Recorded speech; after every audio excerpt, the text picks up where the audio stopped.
Hey guys, it's me, Soren, back with another video.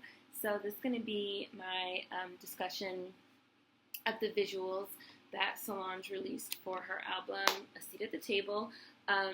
She put out 3 videos. She did a video for Don't Touch My Hair, she did a video for Cranes in the Sky, and she did a behind the scenes video on the process of her basically making the album. So it's funny because Don't Touch My Hair and Cranes in the Sky I think are my 2 favorite songs. So I'm really glad that we got visuals for these. But I love these visuals so much that I kind of wish that we could get visuals for all of them. But I'm sure she also came out with this book, which I'll have a link to in the description box. I want to say 86 people actually got an actual a hard copy of the book, but it's like a digital book where you can flip through it, and there's poems and there's other visuals, and it's like this whole immersive multimedia experience that includes these 3 visuals. So I respect her creative process and doing it the way that she did it. But I just love these visuals. So Don't Touch My Hair to me literally felt like a visual representation of how I feel when I listen to this song. I love that she included all genders in the video and nods to traditional Black hairstyles like finger waves and braids with cowrie shells, and she also has them standing outside in the rain, which I thought was really, really powerful because we're always talking about how Black people and Black girls in particular, don't want to get our hair wet. She had a scene with Black women standing by a pool with all different hairstyles, and she had someone dive in, which I thought again was really important because Black girls do swim and we do get our hair wet. And I also thought it was an interesting nod to the issues that Black people even have with water, with pools, with swimming. Again, there's a lot of intergenerational trauma there, starting with the fact that African Americans were brought over to this country on boats, on slave ships. You had people that leapt overboard and drowned themselves. You had slaves that were fucking killed, that, they had weights tied to them and they were, let go off the boat for various reasons, for insurance reasons, for, we've been at sea too long, we're running out of food, we have to get rid of some of this cargo, and then that translates a lot of into a kind of almost like an inherent fear of water that's been kind of handed down.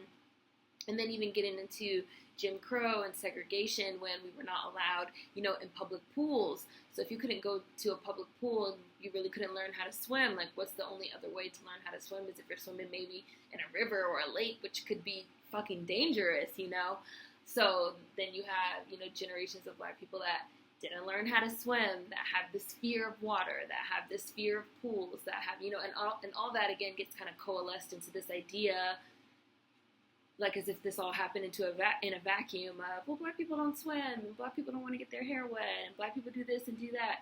Like I've said before, there's not a lot of talking about the why, and I felt like in this video, Solange had a lot of nods to the why we feel how we feel and we act how we act, and especially about our hair, which I just loved, and I just thought it was awesome. There's a scene where, as I touch my own hair, right?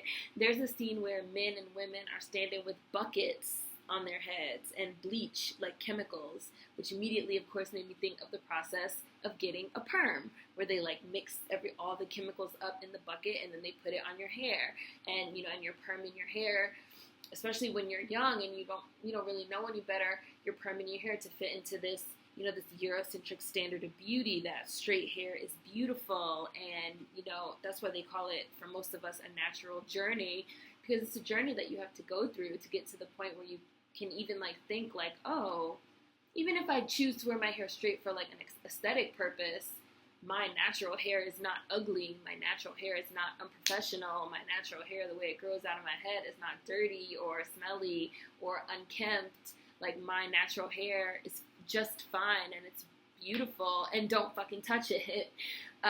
So I thought that was a really, really powerful scene. I loved the hook. I love this hook anyway because every time I listen to it, I feel strong, what did you just fucking say to me? Like, don't fucking touch my hair. Like, every time I hear this hook, that's how I feel. And for the hook, it's just her and Sampha dancing, and the way that they're dancing is like very like, what did you just say to me? Like, don't touch my hair. Like, it's very get the fuck out of my fucking face. And I love that, because that was how I felt the song. Like I said in my last video, the quote, art is about creating intimacy. So like, that was how I felt the song listening to it. So watching the visual, it kind of was like, oh, so yeah, like I did actually like receive the song the way that Solange, meant for it to be received. What else?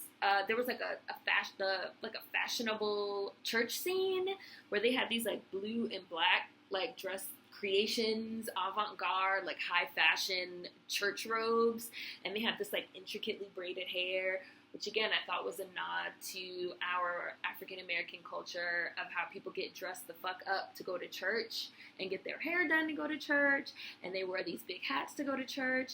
And I also felt like throughout the whole video, not even just this scene, there were a lot of undertones making these connections between Black people and the divine, like Black people and this divine power. And even towards the end, she had like a group of like everyone that had been in the video, all these Black people sitting on these steps, and they're dressed in all white while she's like dancing, like going in, and then they all join in and start to dance. And it just looked like, to me, like a praise dance, like a worship of Blackness, like us worshiping ourselves. And I felt like there were a lot of those kind of divine undertones, this idea of like Blackness as being divine in this video. And like I said in my review video, just this idea of like Black people as gods, as royalty, as something very special. And I love that, because that was how I felt listening to the song. So I liked having a visual that directly, tied into that and played into that. So I loved this video. Loved it. I watched it a million times. Cranes in the Sky, which, like I said, I feel like is a song about depression and the things that you do to kind of get your depression away. One of the opening scenes of this video, visual, whatever, however we're calling music videos nowadays, is her wearing this purple outfit made of like string, made of yarn, and she's holding her arm out, and someone is literally unraveling her. Like, she's literally unraveling before our very eyes. So I felt like, okay, like, yeah, because some people were saying like, oh, I'm not sure, not in the comments, not any of you guys, but like in some of the reviews and stuff that I read and on some message boards, some people were saying like, oh, that they're not 100% sure that it's about depression, and some people said that their interpretation, which of course it's up for interpretation, some people felt like their interpretation was that it was about racism and how racism makes you feel, which I feel like there are direct links and correlations between racism and systemic racism in this country and trauma and depression and mental health, and post-traumatic slave syndrome, living in a country where you're constantly being assaulted mentally, physically, verbally, socially, academically, in every single way you're being assaulted. Like, of course that's gonna like cause you some mental problems.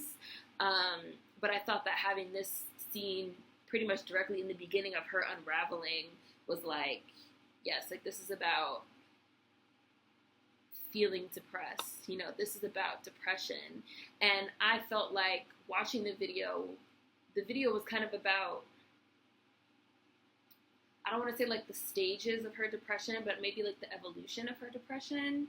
So we see her kind of unraveling, feeling like she's unraveling, like she's coming apart literally. And then we see her in all these isolated spaces. And I felt like this video was kind of manifesting the isolation that you feel when you're depressed. Because like the scene when she's unraveling, she's alone. There's a scene where she's like wearing a trash bag and she's like holding a garbage bag full of boxes that to me felt like holding on to all these like trash ass thoughts. Just like holding on to these thoughts and holding on to all this sadness. And in that scene, she's alone. There's a scene where she's like in an abandoned building. You can see like the fluffy insulation, and she's looking out a window and she's alone. There's a scene where she's in a huge concert hall, like a decadent concert hall with this like red velvet floor, and she has these like very fancy ornate clothes on, and she's alone. There's a scene where she's laying on a floor surrounded by all these plants, and she's alone, and there is, the scenes where she's in the desert And there is a line like, oh, I thought, I tried to let go of my lover. I thought if I was alone, then maybe I could recover, So I felt like this is like her way of showing us, like I tried to do all these things and I still felt alone. I still felt isolated. I still felt like, like so sad, just so sad all the time. And I couldn't stop and I couldn't get out of it, because like, for example, no one goes to like a concert hall, like literally alone, right? Like the power of that was like, you're probably in a concert, but you feel alone. You just can't shake this sadness. You just can't shake it. And then she starts intercutting these scenes of her with other women. And to me, it felt like that was how she found her peace, through solidarity with other Black women. There's a scene where she's wearing a purple dress that I believe her mom, Tina, made. So there's a scene where she's wearing this purple dress with 5 other women, and they're all attached. And I think she said like that dress or that scene was called like unity, And by the end, she goes from dancing alone to dancing in unison with another woman. And one of the very last scenes of the video is Black women sitting close together, like with their arms around each other. And like I said, to me, that just felt like, you feel so isolated, you feel so alone, you feel so sad. You're trying to do all these things to get away from this depression and this sadness. And for her, she found her peace through solidarity, through sharing that load, through sharing, like even in the unity, there's like they have these purple dresses on, and there's like this middle section of fabric, this swath of fabric that's literally like connecting them. And to me, that felt like sharing the load, sharing the feelings, just like I said, like depression makes you feel isolated. Like I've been depressed, I've suffered from depression and anxiety, and it just makes you feel so alone. Like no one in the world can understand what you're going through, what's going on. And that's why they say, like, talk to somebody and, like, talk to a therapist and, like, get it out. Just like in Mad, she's like, you gotta let it go or else it's gonna, like, eat you up inside. And I kind of felt like this visual was saying that, like, for Solange, this was how she found her peace. This was a deeply personal album. And I feel like these are deeply personal visuals as well. So it's about, like her specifically, even though, for me, I personally also agree with like a lot of what she's saying here. I love the color palettes for both of these videos. Muted greens, burnt oranges, there was a lot of purples, there was a lot of white, a lot of beige. It's all very avant-garde, very abstract, which I enjoy. I enjoy seeing abstract concepts that involve Black people, like, because it's not something you see that often, It's becoming a little bit more, it's like aesthetics and stuff. It's becoming a little bit more commonplace now, but I love seeing this kind of stuff. I love the choreography, which I think Solange did, if not all of it. I think she did a lot of it herself, because I remember she posted a clip on Instagram like months ago that had a caption like messing around with dance moves, and I see a lot of those moves in these videos, which I thought was really cool. This was really like a labor of love for her. Like, she produced it herself, she wrote all the songs, she did all the musical arrangements, she did the choreography for the videos. Like, this is really like Solange's like brainchild. I also thought it was interesting the way she made use of landscapes. She made a lot of use of just like landscapes and spaces, like industrial landscapes, lush natural landscapes. There are deserts, there are swamps, there's rain, there's lots of this like geometric like infrastructure that's just meant to evoke these feelings. You have these like wide, like in Don't Touch My Hair, there's a scene where these men are wearing these like burnt orange like velour like tracksuits, but they're outside in this like pavilion with these like high ceilings and these pillars, and they have these finger waves, and it's just really meant to evoke this like idea of like, to me, this like Blackness is like so huge and expansive, and that's just kind of like mimicked in the infrastructure, which I really, really liked a lot. Super, super, super, super, super great cinematography in all of these pieces. So the behind the scenes was the longest one. It was 11 minutes. And it's basically, it starts in 2013 in Long Island. And even when it starts, you can tell that, like, this is somewhat far along into the process. It says that she took about 4 or 5 years to make this album. And you can tell that even in 2013, she was maybe, I would say, roughly halfway done, because there are snippets of songs here that we recognize, like melodies and hooks and verses that actually made it onto the album. So it starts in Long Island, and we see her recording in like a home studio, and it moves to New Orleans, and then it moves to New Iberia, Louisiana, which is where Tina is from. And we basically just see her having these like jam sessions with her band and with her producers. And we also we see her with her son, Jules, which I love their relationship. They just seem like they're best friends, which I love. And her, Jules, and Blue Ivy look just alike to me. And then there's also scenes of her alone. So she's outside in a hammock with a pen and paper, and she's like writing and she's humming, and we really see kind of like, again, her creative, it's the behind the scenes of her creative process, which is just fascinating to me to watch people create, to watch people kind of like basically pull these ideas out of their heads, scratch a song out of their head like fucking Shug, Avery, and Silly in A Color Purple. And it's also really interesting seeing the various iterations of a song before it gets to the finished version that we hear, right? Like, this video goes back 3 years. She worked on one album for 3 to 5 years. Like, that's intense, Like, we see them recording in the middle of the night.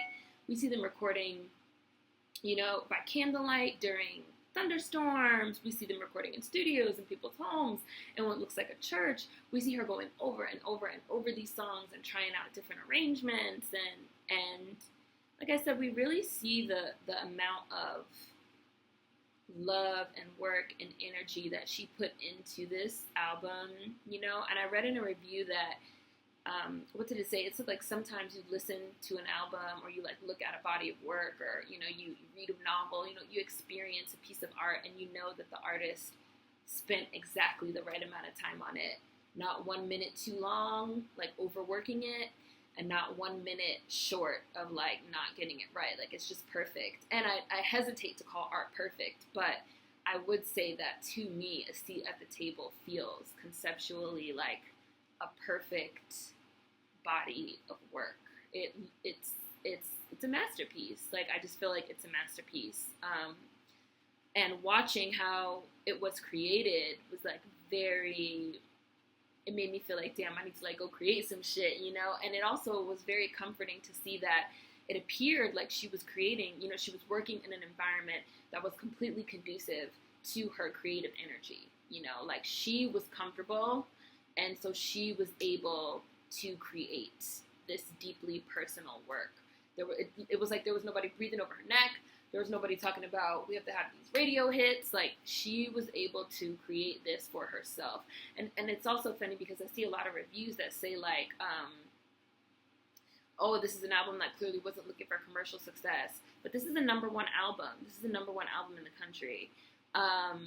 I remember they said the same thing when 2014 Forest Hills Drive came out. Like, oh, this is, there's no features, there's no radio-friendly tracks. This is clearly not an album that was looking for commercial success. And J. Cole said himself, like, I just wanted to make an album that felt like real for me.